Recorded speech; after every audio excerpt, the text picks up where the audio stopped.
Comment un défi a changé ma vie. Juliette et Issa ont participé au programme Énergie Jeune lorsqu'ils étaient collégiens et aujourd'hui, tous les deux étudiants, ils ont rejoint l'association à leur tour pour intervenir dans les collèges. Ils se souviennent l'une et l'autre d'un moment qui les a marqués, le défi Énergie Jeune. L'objectif principal pour Juliette, c'était de mieux s'organiser à la maison. Quand j'étais au collège, j'avais l'habitude de regarder beaucoup la télé dès que je rentrais de cours. Je faisais mes devoirs très tard, donc je me couchais tard et j'étais pas très en forme le lendemain. Donc quand j'ai eu Énergie Jeune dans ma classe, j'ai décidé de me lancer comme défi de faire mes devoirs directement quand je rentrais des cours, pour pouvoir passer une bonne nuit et puis être bien en cours le lendemain.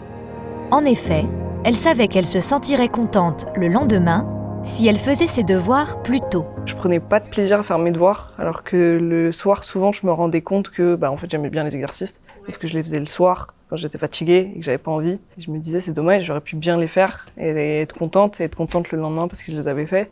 Pour relever son défi, Juliette devait affronter un problème, sa tentation de regarder les écrans. Quand j'ai commencé ce défi, j'ai été confrontée à des difficultés, surtout l'envie en fait de me mettre tout de suite devant la télé ou tout de suite devant l'ordinateur, de continuer mes habitudes en fait.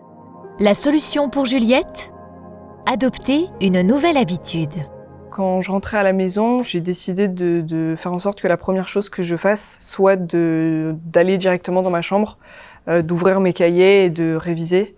Et j'ai essayé d'avoir en tête ce défi pour me rappeler pourquoi je le faisais, pourquoi c'était important. Et pour ça, j'écartais toute distraction possible pour vraiment rester concentrée dans ce que je faisais et pas me laisser avoir à partir dans autre chose que mes devoirs. Pour Juliette, ce défi a tout changé et lui a ouvert de nouvelles possibilités d'études.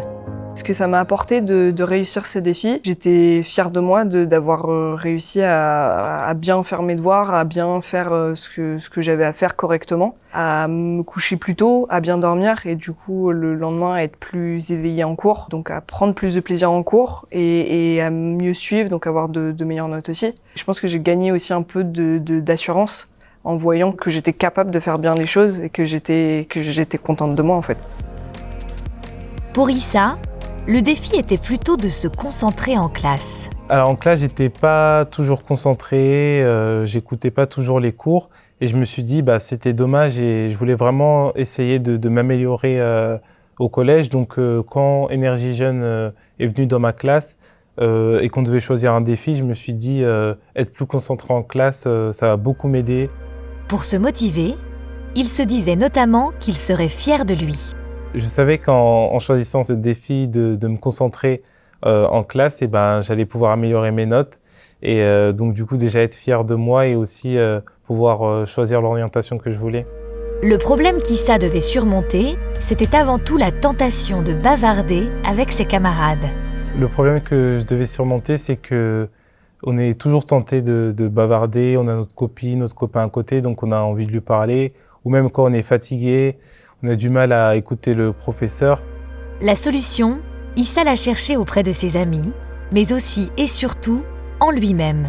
Pour relever mon défi, j'ai décidé d'en parler à mes amis en leur disant « Écoutez, moi j'ai envie d'avoir des meilleures notes, d'être plus concentré en classe, donc ça serait bien qu'on arrête de bavarder. » Et je me suis dit, à chaque fois dans ma tête, je me répétais un peu comme « Oui, il faut que tu arrêtes de bavarder, ça va améliorer tes notes, tu vas mieux réussir. » Donc en me répétant ça à chaque fois dans la tête, ça m'aidait à continuer à aller jusqu'au bout de mon défi.